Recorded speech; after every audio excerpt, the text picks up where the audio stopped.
Hello, everyone, and welcome to the UnX News Radio podcast, your news source for all things unexplained. And now, here's your host for the UnX News podcast, Margie Kay.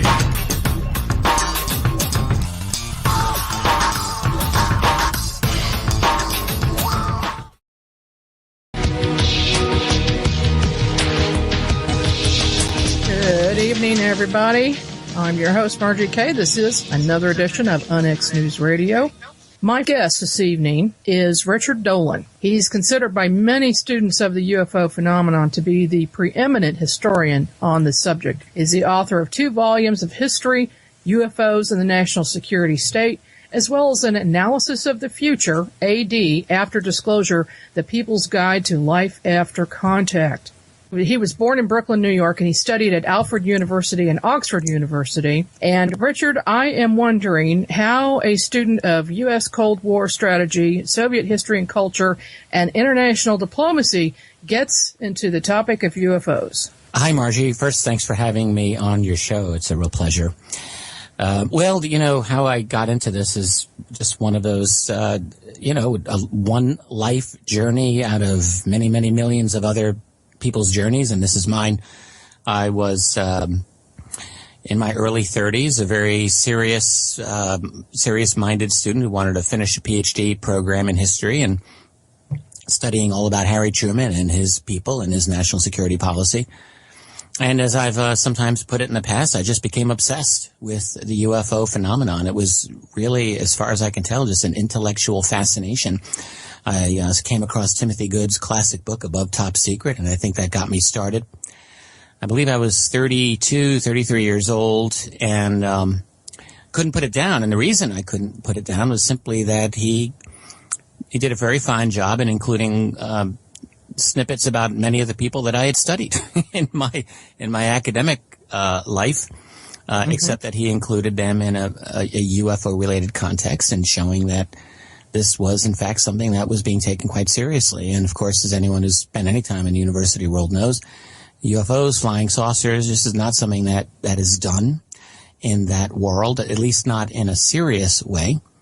And I thought, I feel like I'm living in a schizophrenic kind of society. We've got official truth where this is just nonsense.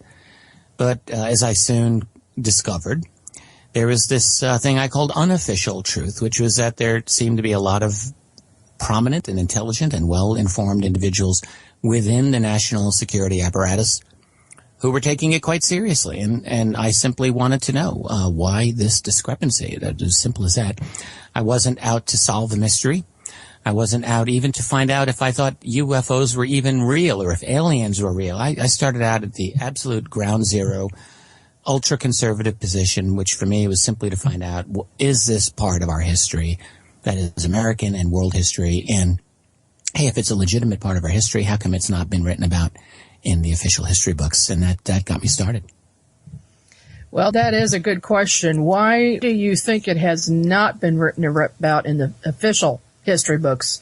Right. Well, this was one of my very first questions as well. And it just shows my interest in this topic has never been strictly at the scientific question of let's understand this phenomenon, although that's part of it. It's always been political. And it's always been tied up in one way or another with this exact question of yours. Well, I think the short answer is that what we find is that the UFO phenomenon has had serious national security connections. And what you find, in our in the last 50, 60 years, we had a relatively brief moment in which our Freedom of Information Act here in the U.S. was relatively useful for UFO research. That is during the Jimmy Carter years. Mm-hmm. To this day, more than half of the many thousands of documents that we have through Freedom of Information on UFOs have come from that 4-year period of time, if you can believe it, which is great for the Carter administration and really lousy for everyone else. And what we learned from those declassified documents is that there was a definite military component to the UFO phenomenon insofar as we discovered that there were a lot of engagements that the United States military and other militaries around the world have had with these things. tracking them on radar, trying to engage them, occasional attempts to intercept them, reports being filed, going right up the chain of command, right up with distribution to the White House and the director of the CIA and all of the top level places. And so with that going on, we have to assume when you look at these reports, you're dealing with objects of unknown origin with apparent incredible capabilities being seen over sensitive installations, that is places where no one's supposed to be, like Los Alamos, like Oak Ridge Nuclear Facility, a lot of our atomic nuclear facilities, a lot of our Air Force and Army bases and naval installations would encounter these things, and no one would know what they were. So, you think about it. And forget crash retrievals, forget Roswell and things like that for a moment. Just look at the phenomenon itself.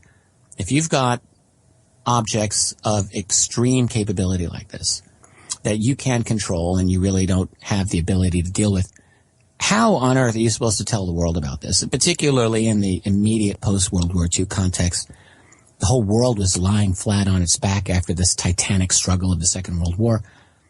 And all people wanted to do is get back to some kind of normal life. You had millions of homeless and other people on the verge of starvation. And now you've got this. How do you tell this to the world in the context of an early Cold War? These are questions that had to be the most difficult ones to answer for the top level decision makers. And then factor in, which surely looks like is the case, that there were actual physical retrievals of these objects, of these craft, of highly exotic technology. And we get these stories not through official documentation, but we do get them through an enormous number of leaks, I would say of very high quality for the most part, that describe this type of a process in detail. That is, we recovered technology. So if you have that, now it goes even further. You've got exotic technology. You certainly would not want to share that with the Soviet Union. You would not want necessarily the world to know about it right away. You need to study it. You need to find out what are the implications. And so it would require intense secrecy. It would require the development of a kind of a black budget so that you can't even let Congress know that you're studying this stuff and putting R&D money. So you've got this whole secrecy apparatus, and one of the key things, therefore, is you have to put the public to sleep, as it were, on this topic. You can't just let people dive in willy-nilly and investigate it. So you've got to put a kind of propaganda spin out there that this is all nonsense, it's all misidentification. And that's exactly what happened. So you get the ball rolling in the 40s and 50s. That includes the academic community. That includes the mainstream journalistic community, the political community. And for people who think that that's impossible to control, I think they need to get their heads out of the sand and get some education over the last couple of decades in what we have learned about how the journalistic community has been and can be manipulated and is to this day.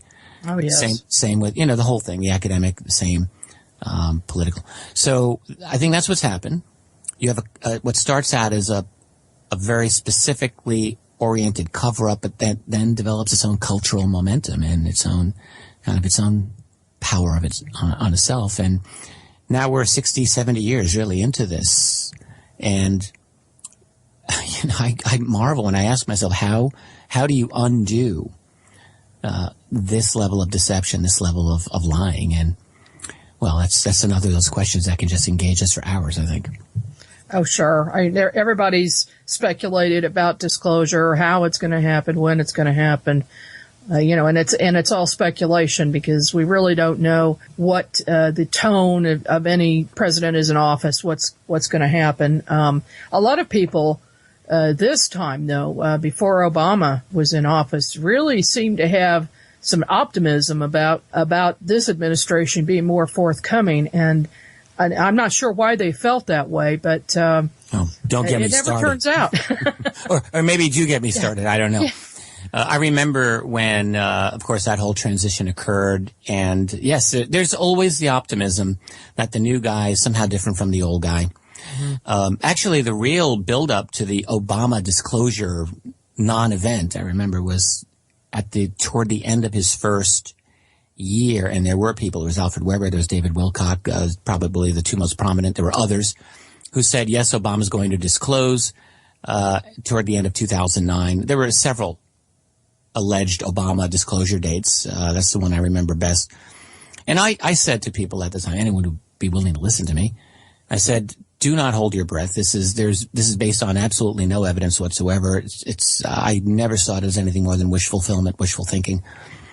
And of course it hasn't happened. And, it's not to say that it can never happen, that a president will never do it. I think that's an erroneous piece of logic, but there's certainly no motivation for these guys to disclose. I've often said it's a great paradox, disclosure, which is that it's impossible, but it's inevitable. And I probably said it so many times that people are like, yeah, there he goes again. But it is impossible in the sense that there's just no motivation, as I see, for those people who have this secret to give it up. There's too much for them to lose. But the good news for the rest of us, good news if you believe in disclosure, is that they're only one part of the equation. There's other things going on in this world, and they don't control every single thing. We are ourselves as a society going through tremendous change. And we're seeing this battle for truth take place on multiple fronts right now, in terms of leaked documents, whistleblowers, and the like. We've been hearing about Edward Snowden. We've been hearing about for him, Julian Assange, and many of the other people who are going out there telling the truth about this and that. So there's a battle, and that's not going to go away. That's only going to intensify, and where it ends up is really one of the great questions of our age. It does seem to be a snowball effect going on right now with truth coming out from all different angles. And so I'm hopeful too that something will come along these lines. Perhaps some big name, general or somebody will come forward and get public. Like you mentioned earlier, we've got the media blackout. I mean, I've experienced that here in Kansas City and doing UFO investigations. And when we had this huge flap in 2011-12 here, I was interviewed by a number of people, and then one of them I was interviewed 3 times and on site where he was a witness as well. And he was able to get this on one of the major channels 3 times, and it went to CNN even. And then nothing. He says, my higher ups said, we got to cut it off. I said, enough said. Oh, exactly. Well, I think there are so many very credible direct accounts of news organizations being explicitly directed to handle the UFO topic in a certain way, always to belittle it, always to minimize it. I got very directly from the brother of a top news editor at National Public Radio, NPR, who was told by his sibling, who's high level up in there, that this was an explicit, and it's an explicit directive at NPR to minimize, belittle all UFO stories, never to treat them in a serious way. And I have to think that this is the norm, not the exception. At least for the most part. Occasionally, a few major news outlets will not dismiss it entirely. But I think overall, when the matter gets very, very serious, it becomes dismissive. And by very serious, I mean simply this. It's one thing for news outlets to cover sightings, and they will from time to time do that. And they will sometimes do it in a non-dismissive way. But here is where they will always draw the line. I have never seen an exception to this, which is, fine, it's here, there's something happening, and sometimes you'll get that, but then what are the implications? That is in terms of government secrecy. I have never heard any kind of even remotely mainstream TV or radio entity, other than, I mean, what we are, alternative radio, but maybe coast to coast is about as far as you go, right? Mm-hmm. Where there will actually be a genuine discussion about the political implications of UFO secrecy. This is so important.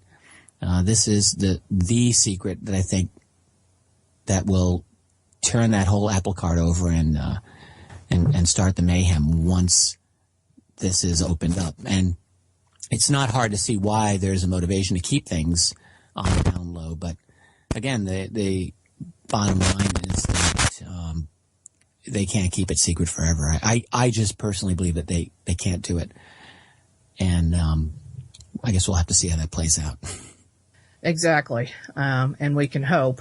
But like you said, it really doesn't matter too much because it's coming out in the public anyway. I mean, if you ask anybody on the street about the UFO phenomena, if they haven't ever seen one, they'll say, I haven't seen one, but I'm open to the idea. I mean, or they believe they're there. I mean, we've got investigators that have never seen a UFO, but they know they exist because they've talked to so many people who've seen them. Yes, I think you're exactly right. And what I've found in my private life, outside of anything to do with the UFO phenomenon, is when I meet people and then they find out that I'm a UFO researcher, almost always discover that these people have a real hunger for truth about this. And it's often something that they didn't even realize that they had. I mean, most people don't know a lot about the UFO phenomenon, but they know enough that it's intriguing to them, and they sense that they're not getting the full scoop from the official channels of information and power in our society.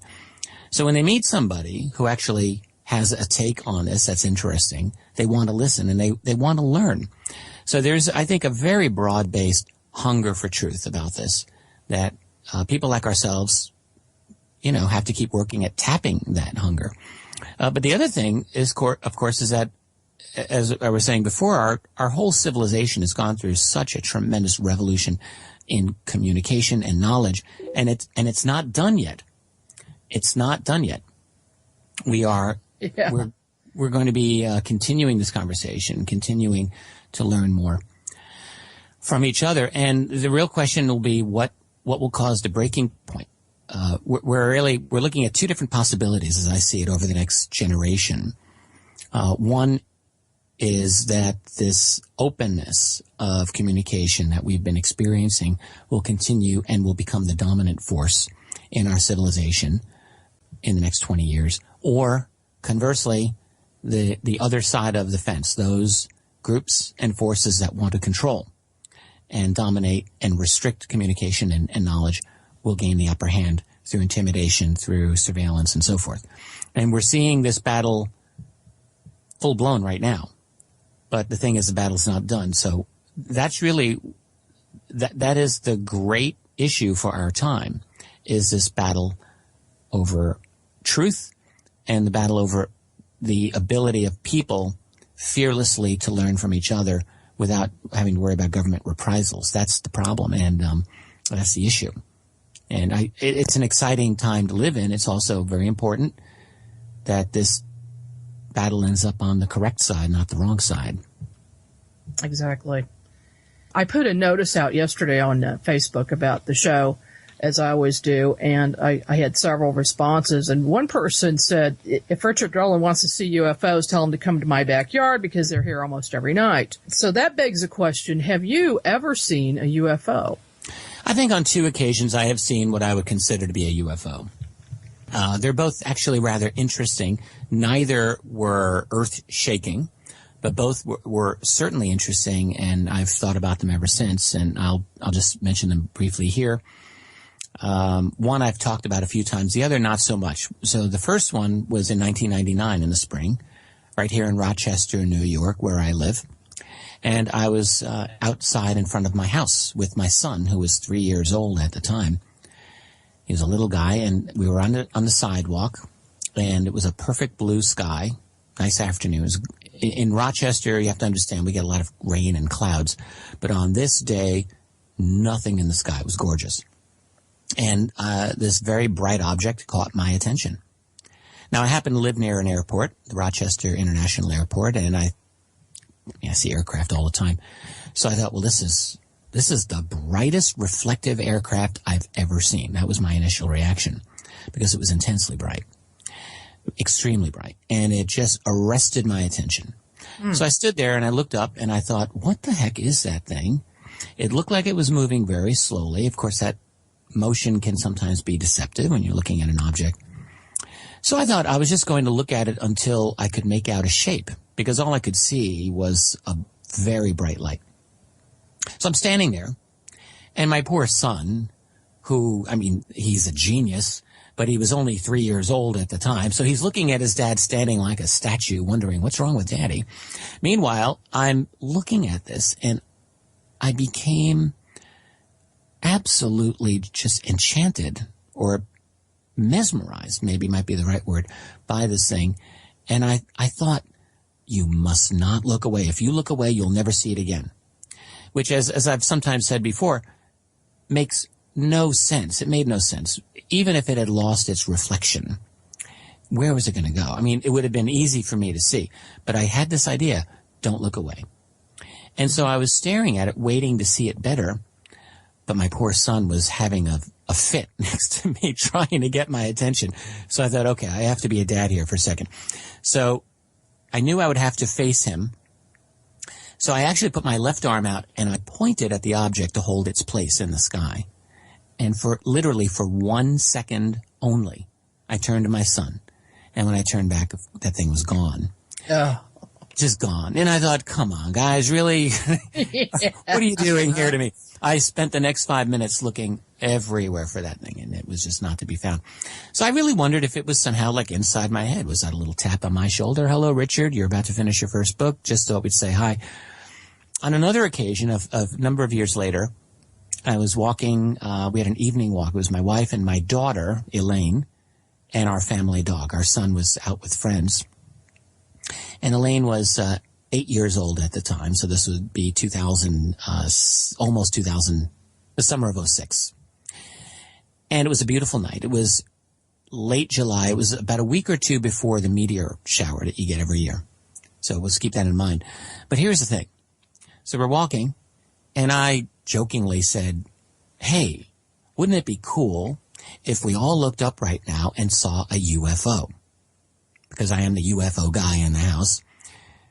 Mm-hmm. So I was laughing, and my daughter and I looked up, and we both saw this thing zooming across the sky.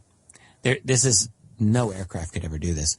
So you think, well, maybe it was a meteorite, which, okay, maybe that was the case. But here's the thing about it. It zoomed across the sky and went into this very thin layer of cloud, very thin, and it never came out. I mean, it wasn't a big thing of cloud, and I'm waiting for it to come out, and it never did. So maybe it burned out just at that moment, just behind a thin cloud. But whatever. My daughter was young enough that she got scared by what she saw. I think it freaked her out a little bit, and I remember I had to calm her down and say, no, it was just a meteorite, don't worry. But really, we've both wondered about that ever since. So, again, it was one of these things where I wondered, could it be responding to my own thought? You go through the literature, you go through witness accounts of, forget abduction, just of UFO sightings, and you frequently come across this idea that people believe the thing was responding to their mind. And I certainly cannot rule it out in my own case. So those are the two that I've had. But I had one really great evening with some excellent quality. I've done it a few times, but on one occasion I had really good access to the glasses. This was about 5 years ago, actually, in, southwestern Illinois. I was doing a conference with my very good friend Sam Moranto out of Illinois MUFON. And we were near the town of Galena, if anyone knows where that is. So there was a sky watch, night watch being done. One person there had a couple of very good and expensive night vision glasses, binoculars. So I think about 10 of us, maybe 10 or 15 of us were out that night from 11 p.m. till about 1 a.m. So a good 2 solid hours I was out with a great group of people. And the visibility was good. It was a nice, clear night. And I'm thinking this is like August, late July, maybe early August. And my God, what shocked me, absolutely shocked me, was when you put the night vision on, the night sky looks like the New York State Thruway. It's just, traffic is unreal. I thought, you got to be kidding me. There are so many objects up there. And it's one thing to say, okay, these are satellites. A lot of them were your standard kind of slow-moving satellites, but a lot of them were very strange. A lot of very high-speed objects, very high-altitude, high-speed objects. A number of them pulsing. A number of them I mean, all different directions. And I was shocked by the quantity. I would say in 2 hours, there were probably, more than 100 objects that you could only see with the night vision that would not have been visible with the naked eye. There was just, this is one little corner of the earth, southwestern Illinois. An awful lot going on there. I didn't see anything that like stopped and then took off. I mean, that did something that I really would have not been able to explain. But there were enough of these objects that made me think that there is the existence of what's called a trans-atmospheric vehicle, or TAV.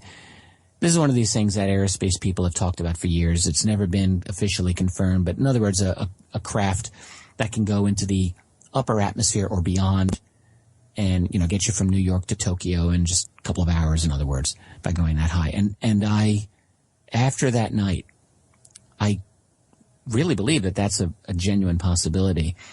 There's a lot out there. There were some satellites that were just, I don't even know if they were satellites. There's one I'll never forget. It was this pulsing object that was going at a very good clip, and it just was pulsing, and it almost looked like it went off into space from my vantage point. It's hard for me to tell. But yeah, I mean, the bottom line is if you get decent night vision glasses and you spend some time outside, you're going to see a lot. There's certainly a lot going on. Oh, there certainly is. First time I used those, there were like $12,000 goggles or binoculars. Those are better than even the ones that I had. I had good ones, but I don't think they were $12,000. I mean, it was just amazing because the number of stars that you can see, first of all, is just shocking.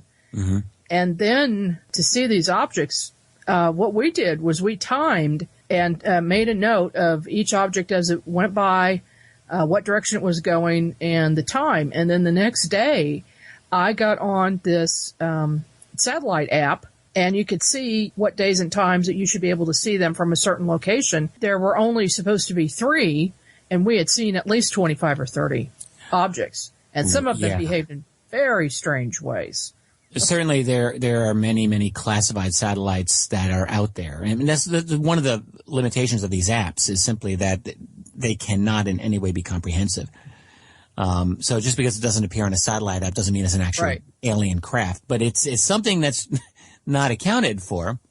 And in fact, now that I'm thinking of it, I don't think really it sunk in on me till just this moment. But that night, that was in the summer of 2008, I think that was just another link in the chain of, and when I was formulating this idea that I wrote about the following year of a breakaway civilization, because it really occurred to me that there is a substantial infrastructure that has got a tremendous, there's a lot of activity in Earth's upper atmosphere.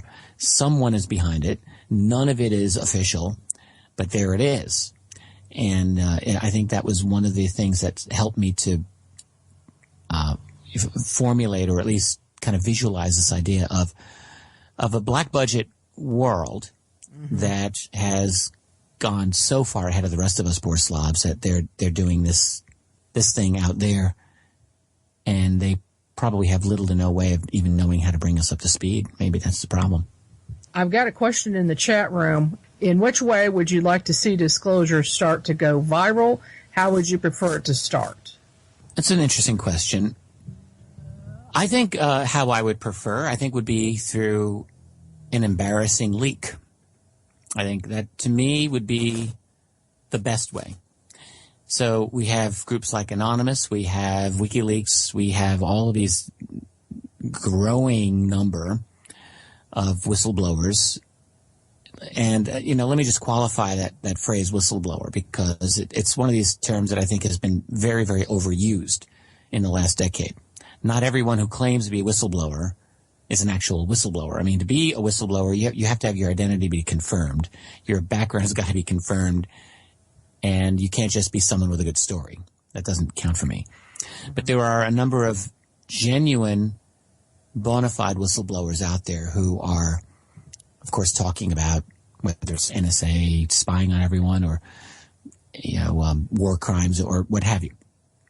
And I do think my personal preferred method of disclosure would be a leak, and that's going to be so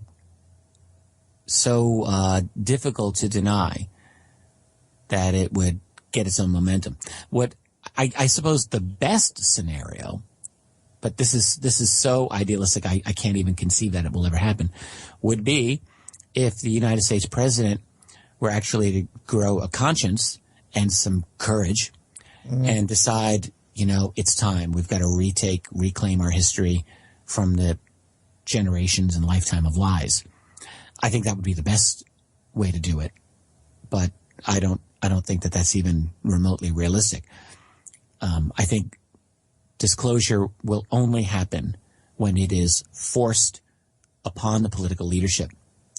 When people write to me, by the way, about disclosure, and it's obvious to me they haven't read a single thing that I've written, because they make certain assumptions about what I think.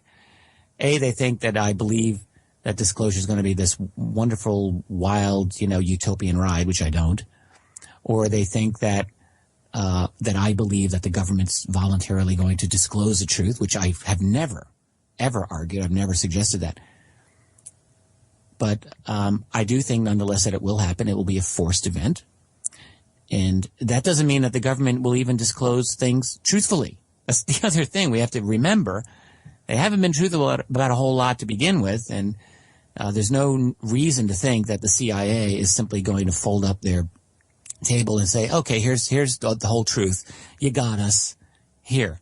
Obviously, they've been invested in this phenomenon and in a particular spin on it for a long time, and they're obviously going to continue to try to control the spin on this once there is a disclosure. So, as I often try to remind people, disclosure is not the end of much.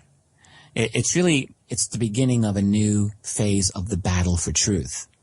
And people like ourselves, people who care about this, who care about truth, are going to have to step up our game, not step back at that moment. We're going to have to be very active and make sure that the public discussion of this phenomenon goes in a responsible direction that is responsive to the people, to the public, not simply to a handful of elite that want to continue to manage this problem. What do you think of the notion that the government or our military has super advanced technology, and who knows where they got it from, but whatever, and that many of these objects are being seen and then reported as a UFO, and they just go ahead and have that cover story that our technology is a UFO? Well, this is a major meme that has circulated for decades. I'm not saying it isn't true, but it is something that we have to be a little bit, to some extent, we have to be skeptical and suspicious of that idea. This is something, for example, that the chief historian of the CIA in 1997, a fellow at the time, his name is Gerald Haynes, wrote an article as a CIA historian. It got a lot of play in the media.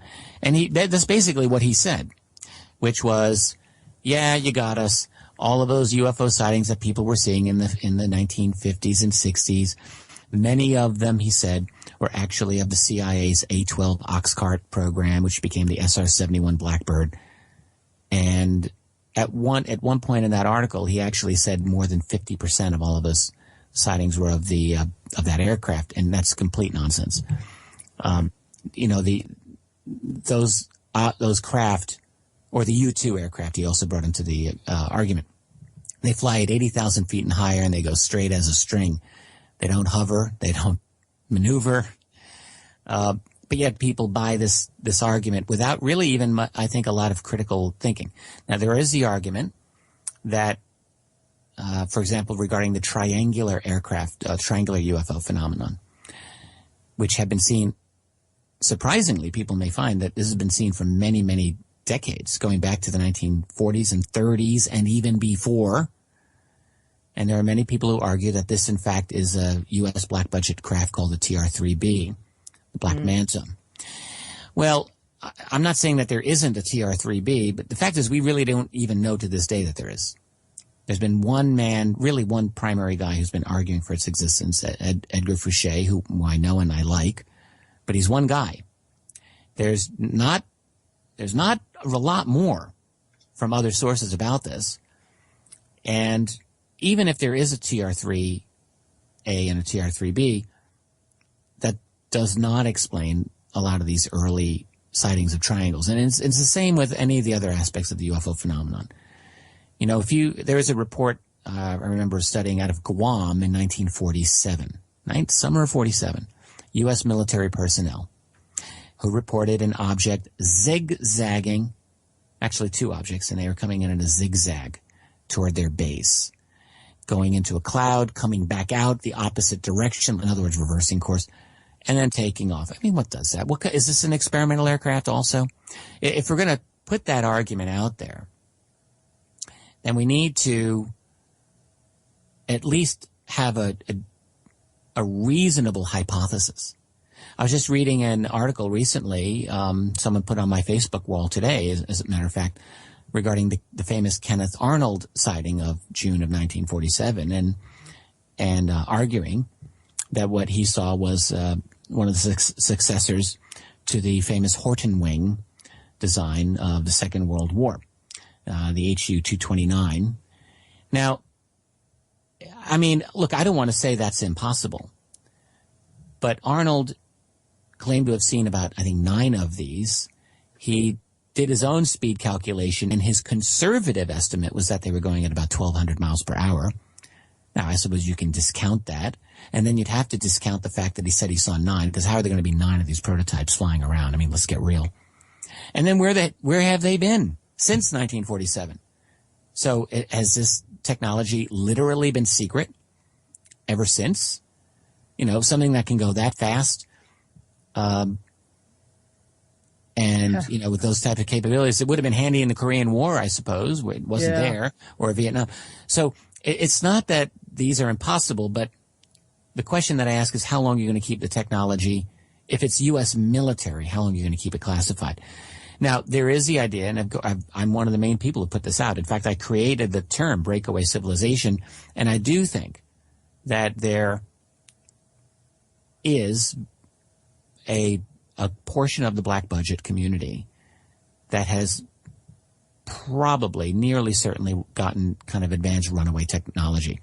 So if you've recovered technology at Roswell, recovered it at Aztec, New Mexico, and other places, so you've got this. Well, obviously, you're not just going to sit on your hands looking at it for 60 years. You're going to try to study it and make developments out of it. Some of these developments would turn out to be nice money makers, and everyone's happy with the profit going back into the defense industry. But some of these developments might be a little bit too good to share with even the formal military, like anti-gravity or some kind of radical propulsion, because if you've got that really could transform the world in unpredictable ways. So that might not get segued out into the rest of the world, but you would still want to study it. You'd still want to develop it. And you might secretly, quietly develop, hey, your own fleet of flying saucers. Why not? Certainly there have been many allegations that this, in fact, has been the case. It doesn't strike me as illogical. If you do that, then it has to remain very much on the down low. It's got to be quiet. And now you've got basically a portion of human civilization with, well, breakaway radical technology. That's a possibility. Wow. But the problem that we have is confirming it. I myself, I put the idea out there, but I cannot confirm it. To me, it's just a logical hypothesis, and unfortunately, nothing more. I don't have sufficient proof that it's the case. So, well, now you've given me a lot more to think about. I didn't need anything else to think about. Yeah, well, this has been one of my themes for the past couple of years. It's been I work a number of different themes, and that's one of them. I do think it's worth consideration. I actually have an article on my new spanking new flashy website, richarddolanpress.com. I have a lot of articles I've written over the years, and that's one of them. I have an article called the Breakaway Civilization. And I would encourage people, if you're interested in that, to go read it, check it out. It's a nice formulation of my concept. I've written about it in a couple of books, but I wanted to have an article on the web for people to read too. Okay. In your research, Mr. Dolan, have you ever come across any connections between UFOs and Bigfoot? Yes and no. I have to say I have never really spent enough time focusing solely on the Bigfoot or cryptid phenomenon. I do find it fascinating. And I will say that I've had some long conversations with dedicated Bigfoot researchers. I know a lot of these people at this point. They know me. We share information. I think among the cryptid research community, you get really a division, a major schism on exactly this issue. There are Bigfoot researchers who adamantly say that this is a biological creature, he's here, or they're here, and they're just elusive. Like the coelacanth was, for thousands, hundreds of millions of years. Maybe. You have a whole other strand of thought that connects it not simply with the UFO phenomenon, but as some kind of interdimensional entity. Mm-hmm. I don't really know where I stand on this issue, but I will say that my friend and colleague Stan Gordon, who has been based out of Western Pennsylvania since forever, he's done a tremendous amount of work on both of these phenomena for years, over 40 years each. Mm-hmm. He's into Bigfoot and he's into UFOs. Stan is of the opinion strongly that there is a connection. In fact, he has recently written a book that deals with 1 year only, 1973. Believe it or not, he's got a whole book on that 1 year. And in Western Pennsylvania, 1973 in Western PA, and he tracks Bigfoot and UFO cases, and it is his opinion that there is a connection, that there's somehow a relationship. Is that what it is? I wish I could have my own definitive opinion. I don't really have a definitive opinion on this yet. Maybe one day I'll develop something. Okay, fair enough. All right, well, I've got more questions in chat, so let me run through these. Knowing that the ramifications and implications of the subject are more profound than the actual aerial phenomena itself, how do you cope with the fact that the success of your life's work on disclosure will be the very thing that will cause the system structures upholding the status quo to collapse? Well, it's a good question in a way, but the thing is, it's not like I'm hoping for one thing or another. I'm not a cheerleader. I guess I have a faith. I have one matter of faith that I do have, which is that it's better to have a society based on a foundation of truth than on a foundation of falsehood, of lies. That is a philosophical position that I have, and maybe it's the wrong one. Maybe we're at a point where we can't handle the truth. Maybe that's it. But it's not my opinion. Now, but really what I have a long view historical perspective on this. In other words, I think that all of us in this historical drama, we all have a part to play. And sometimes we get this idea that we are going to be a real factor in making the change, when in fact, as I see it, we're just a drop in the stream. We think that we have all of this ability and maybe not as much as we want. If you ever read Tolstoy's War and Peace, he does a brilliant analysis of exactly this issue. And in War and Peace, he depicts Napoleon Bonaparte himself and shows that even though Napoleon thought he was this great actor upon the world stage, that even Napoleon was being carried along by events and really not the initiator of action the way he thought. And so when I look at myself in relationship to this issue of disclosure, what I am, I'm a chronicler, and I guess I'm a truth teller. I'm not an activist, self-described. What I'm saying to people is, this is the situation, and if I'm not going to step up to speak about it, then someone else is going to do it. That's just how it is. If Julian Assange of WikiLeaks were not existing, someone else would fulfill that role. That's the way it's going to be.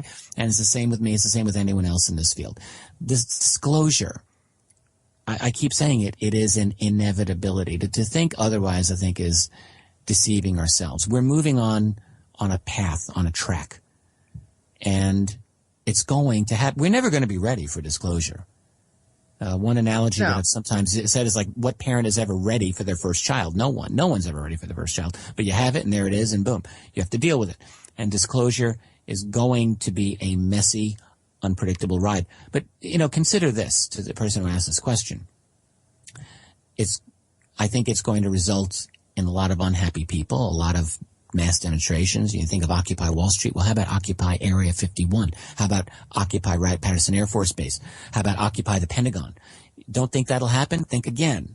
There's going to be a lot of people in the streets. There could be violence in the streets. I mean, this is all a real possibility.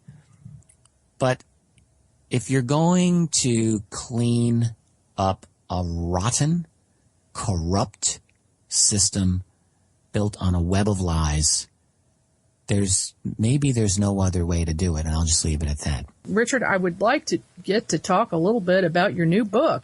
Yeah, sure. I'd be very happy to. I've been busy on a number of fronts this entire year. I mean, every year that I live, it seems like I say, this is the busiest year I've ever had in my life. And, but I think this is the busiest year I've ever had in my life. I think 2013 might be it.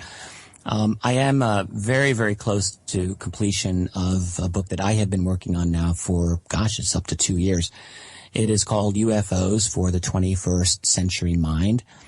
Think of it as a new introduction to the entire field. It's really my attempt at this stage in the game to give, something of my everything talk on what I think the entire field of UFOs is about. I think it's a fresh introduction, be about 300 pages or so. So like a manageable, digestible, but forward-thinking, I like to think, kind of overview of the entire phenomenon. So that's what I've had there. And it covers, I'm a historian. That's really my background. So it does cover a lot of the history of what I think are the important sightings. But it covers the politics, and not just the surface-level politics, but the deep politics.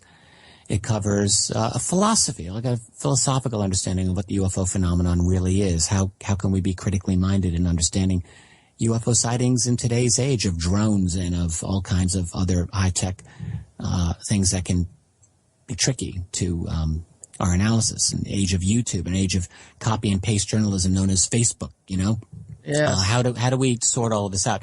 And I have what I think are actually useful and practical things to say about those. I talk about the science of UFOs. That is, the weird sciences that are associated with this phenomenon. Everything from the science of propulsion technology to space-time to dimensions to consciousness itself. All of these things are important factors, I think, in a contemporary understanding of the UFO phenomenon. The whole issue of abduction and contact of all of its manifestations, from people who talk about or seem to have been actually physically taken to people who have had what they consider to be mental communications with other beings. And how do we make sense of these things? So all of these are part of my formulation of the topic, including a talk about the future. I wrote a book about disclosure and about the future, and I have that as a chapter basically into the future. What do I see this whole field doing in the next generation or so?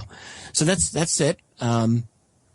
And I think experienced students of the phenomenon might say, oh, well, that's interesting. But I think even they will get a new perspective out of it. And I think that people who are sort of coming to this field for the first time, I want this book to be something that engages them. I have a chapter on ancient aliens, the ancient UFO phenomenon as well, I should have mentioned, and my whole take on a lot of that. So if anyone's ever seen a couple of episodes of Ancient Aliens, I try to deal with that. I'm still working on that. I keep tweaking all of these chapters, but I want to make them as perfect as I can before it comes out. So that book, I think, will be out in about a month. That's UFOs for the 21st Century Mind. I do have a publishing company. I've recently renamed it. It was, for many years, Keyhole Publishing. It's now called Richard Dolan Press. And I've been very, very active with Richard Dolan Press this year. Earlier this year, I published a fantastic book by the Canadian researcher Grant Cameron, co-authored with Scott Crane, who lives in Pennsylvania. That's a very fine book called UFOs, Area 51, and Government Informants. That's on the website, richarddolanpress.com. You can check it out. I just recently, in the last month, published 2 books. I'm really excited about both of these. I think they're both fabulous books. One is by a up till now little-known researcher named David Marlar. A lot of serious researchers knew David. I knew him. But I think a lot of folks did not know much about him. And he wrote the first ever book-length treatment of triangular UFOs. And the book is called Triangular UFOs, An Estimate of the Situation. It's a great book, beautifully illustrated. And David is one of these people who's had one of the best personal libraries, and in particular, libraries of newspaper clippings that you'll find anywhere in the country. And he used it extensively in putting this book together on triangular UFO phenomenon. And it's just wonderful. Absolutely the authoritative treatment of the subject so far. Wow. That sounds good. It's a great book, and I was so glad to be publishing it, and I ran it through my own editing and helped put that together, and it's great. And I just published less than 1 week ago, about a week ago, a book by the very experienced researcher in this field, Bob Wood, Dr. Robert Wood, who is, I don't know his age, but he's over 80. But Bob Wood is a retired aerospace executive, formerly of McDonnell Douglas Aviation Company, and he's a PhD. He, along with his son Ryan Wood, runs the website majesticdocuments.com. And of course, these are, this is the home of all of these leaked and disputed, but maybe, just maybe true documents dealing with some of the deeper aspects of the UFO ET phenomenon. I think Bob and Ryan have made an extremely capable and spirited defense of the authenticity of those documents. And I encourage people to go check out the website. But what Bob has written is a book called Alien Viruses, and the subtitle is UFOs, MJ-12, and Biowarfare. Oh. Now, I'm going to tell you, this book, by the way, is ghost-written by Nick Redfern, who is one of the best writers in this field. Nick's a great researcher and a very excellent writer. And so Nick really put it together. It's all Bob's research and all of his ideas. And this is a fascinating book. I don't want to. I'd rather have Bob talk about it at length, and I'll be interviewing Bob myself for my radio show on KGRA, which will be on tomorrow night. But long story short, he's done a very sophisticated, detailed analysis of a lot of these majestic documents, as well as analysis of the open source literature. And he has a whole chapter, for example, on the mysterious deaths of all those microbiologists and virologists about 10 years ago. I'm sure many people remember this. Mm-hmm. A lot of these guys turned up dead from, quote, suicide. Well, they weren't suicides or strange car accidents and what. They were being killed off. And he has a whole chapter on it. What he really argues is that the study of alien biology has actually had a major impact on our world in a covert way. And that if anyone really wanted to kill off humanity, that they would probably best do it through viruses. And it's a kind of a chilling book, but it's a page-turner. So that's one that has just come out. I'm about to publish. I haven't even almost announced this. This just came on me so quickly, but I'll be publishing in the next week a novel by experienced UFO researcher from the UK, Philip Mantle. And Philip Mantle's written many, many books on this topic. Well, in his own research into abductions over the years, he has put together a novelized form of a real abduction encounter that he himself personally researched and investigated. And that's going to be coming out. I think I'll be able to have that out actually as early as Monday, believe it or not. So I've been keeping myself very, very busy. And then on the horizon, let me not forget the book that I will be publishing this summer by my very good friend and fellow KGRA pro, Chase Kletzky. Chase Kletzky has written a book, which I'm actually doing the edits on right now. It's a book called Admissible. And this is, think of it as it's a modern field investigator's manual for UFOs, paranormal activity, and strange creatures. So it's kind of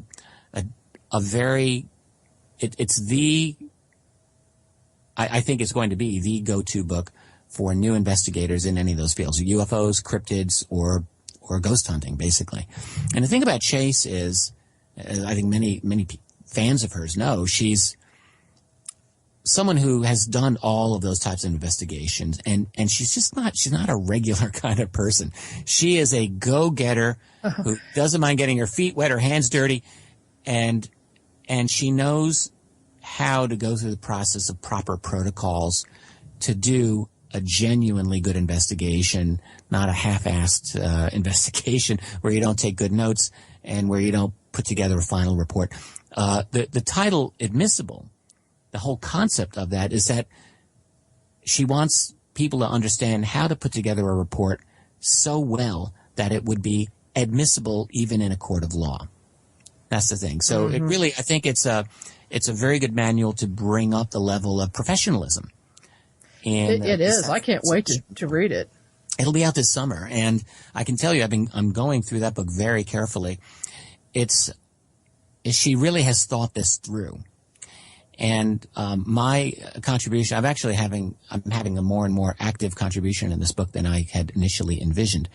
But I want this book to sparkle. That's what I said to Chase, and she's very excited about that.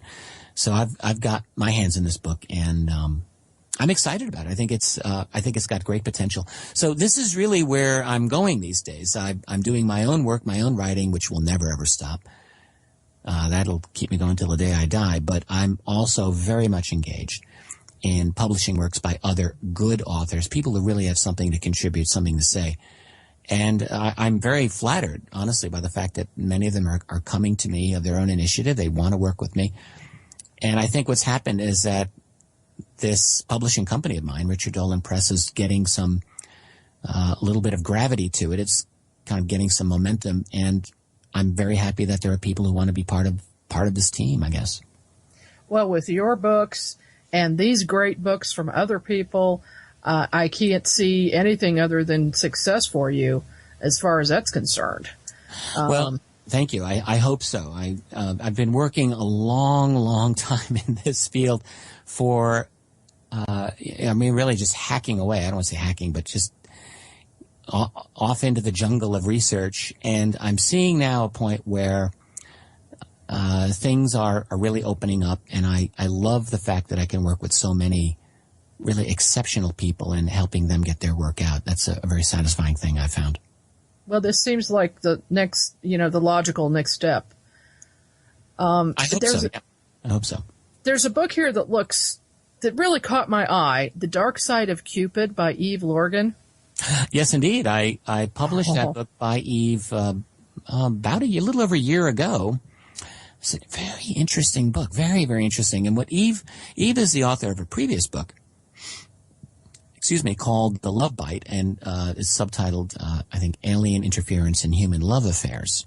So think about that for a minute. Well, this is a follow-up. The Dark Side of Cupid is a continuation of that research. And so the question is, and I think many people have wondered, have had love affairs, let's say strange love affairs, and maybe many of us have had a strange love affair at one point or another in our life, as to whether or not there is what we would call paranormal influence in it. And that's really the question that she explores. And I have to tell you, it's a really interesting book. What Eve does, she's a therapist, she's a counselor, and she has worked with a lot of people one-on-one to talk about their relationships. And I think what struck her, just this bizarre fact that there were a lot of these people, and it seemed to them and to her that there might just be paranormal influence in their some of these relationships, many of which had a kind of almost psychic vampiric type of quality to them, where you have like one person who was almost like a victim psychically of this other. And so there's a lot of interesting relationships that she depicts in that book. It's a fascinating story of one messed up relationship after another. But you can't just look at it as messed up people, because what you see is that there are truly bizarre elements to some of this. And yeah, that's her story. And I think it's a fine book. I'm very, very happy that I published it. That was about a year ago. It's been out for now about 12 months, 13 months, I think. Well, that sounds very interesting, and I'm going to be sure to grab a copy myself and maybe get her on the program as well. Oh, I think she'd give you a good interview. She's a genuinely decent and good and smart person, and she's thought a lot about this phenomenon for sure. Now, I'd like to go back to the alien viruses for just a minute, because I do some remote viewing work, and just a couple of days ago, I was doing some work for somebody. It's a missing persons case, and didn't have anything to do with this case. But all of a sudden, this message came in to me about Morgellons disease, and that is actually an alien virus. And I'm wondering if if you have any knowledge of that. Well, I got to check the index of the book to see if Morgellons is in it. I created that index, but I'm not remembering off the top of my head if he has it in. Not sure. And it would take me too long to go through this now to find it. Not a problem. It's just something that popped into my head. Right. While you were going through this. Keep it in mind though, because the book is now out, and I'm sure there'll be opportunities to look into this. I wish I could answer that definitively for you. I don't think so. I don't think he has Morgellons in there. He talks a lot about AIDS, the HIV virus. He talks quite a bit about a number of other viruses. In fact, designer viruses out of laboratories designed against certain types of people. Isn't that a nice thought? And I think that's how he certainly ties it into the Majestic documents, and he ties it in, as I was saying earlier, to the deaths of these microbiologists. These would be the top people in the world who would be able to develop vaccines against some of these nasty viruses. I remember when that was happening about a decade ago. It was a very creepy phenomenon. It went for a number of years, and all we were able to do is speculate. Well, if they're killing off the top microbiologists and virologists in the world, are they, whoever they are, planning some kind of nasty disease for the rest of us? And this is really something that Bob asks quite seriously in a very sophisticated way. That's a very scary thought, but certainly conceivable. Yeah. Now, if people want to get a hold of your books, your website is richarddolanpress.com. Mm-hmm. For that, do you have any other websites? Not really. I have the old Keyhole Publishing, but I think I've had that as on a redirect, or at least it's supposed to be on a redirect. So let's find out. I'm actually typing it in. No, I typed it in and it's not. So it's still up. Well, I'll have to talk to the EIC is calling over. Well, I want that so that it's redirecting, because I'm really not doing anything with that site anymore. Okay. And I'm just going to have people go. So richarddolanpress.com is where you want to go. That's got all the up-to-date stuff that I've amassed over the years. And that site I'm going to continue to work. I finally got some training in WordPress from the two people who designed this site. I want to be able to update it and manage it myself over the years. That's doable with WordPress. I really love it. And they did a great job. It looks fantastic. I'm so happy. Yeah, I'm so happy with it.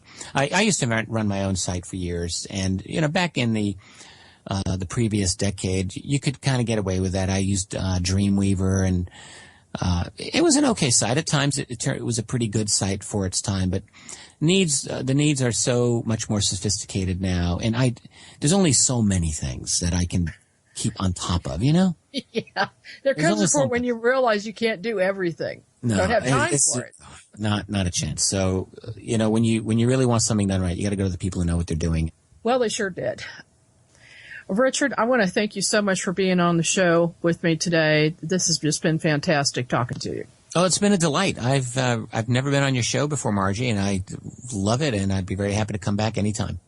Well, I would love you to come back. Thank you so much. Thank you, and have a good night. You too. And